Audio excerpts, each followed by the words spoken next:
Odisha rail हादसे में 275 लोगों की मौत के बाद अनेक दर्दनाक कहानियां सामने आ रही हैं। किसी के बेटे, किसी की मां, किसी का भाई तो किसी के पिता की अर्थी देख लोगों के आंसू नहीं थम रहे। लेकिन इन दुख भरी कहानियों के बीच एक ऐसी कहानी सामने आई जो थोड़ा सुकून देती है। कहानी उन सैकड़ों लोगों में से एक की है जो इस भयावह हादसे से बच गए, लेकिन हादसे की तस्वीरों को ताउम्र आंखों में कैद कर लिया। कहानी उस शख्स की है जिसने अपनी बेटी के कहने पर हादसे से ठीक पहले ट्रेन में सीट बदली और इस हादसे में मौत को मात दे दी।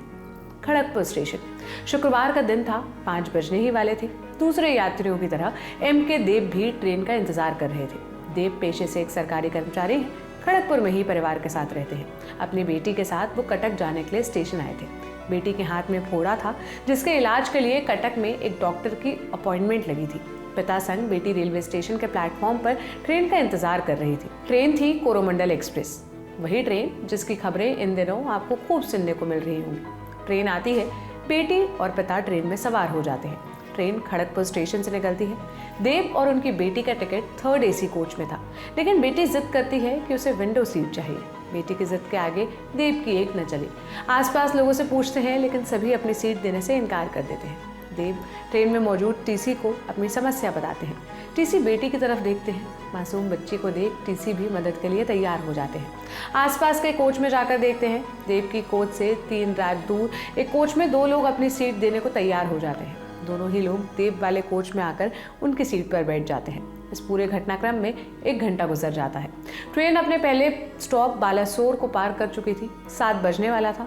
पूरी तरह से शाम हो चुकी थी। हल्का अंधेरा हो गया था। अगला स्टेशन आने में आधे घंटे का समय बचा था।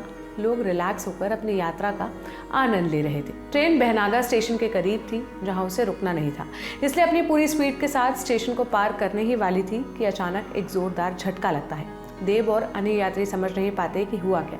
बेटी को संभालने की कोशिश करते हैं, लेकिन पूरी बोगी पलट जाती है। पीछे का डिब्बा होने के चलते उसमें मौजूद लोगों को ज्यादा चोट नहीं लगती। बेटी को सही सलामत देखकर चैन की सांस लेते हैं। नीचे उतरने के बाद इस भयावह हादसे के बारे में उन्हें पता चलता है। जिस बोगी में उनका टिकट था उसकी हालत देखकर वो हैरान रह जाते हैं।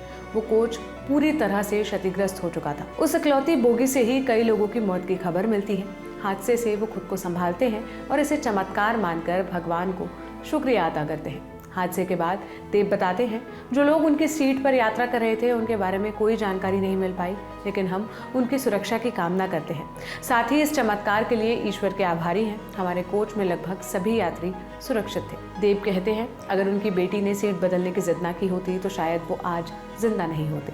पूरे हादसे में देव और उनकी बेटी को मामूली चोट लगी। रात भर अस्पताल में गुजारने के बाद देव अपनी बेटी के साथ कटक पहुंच जाते हैं।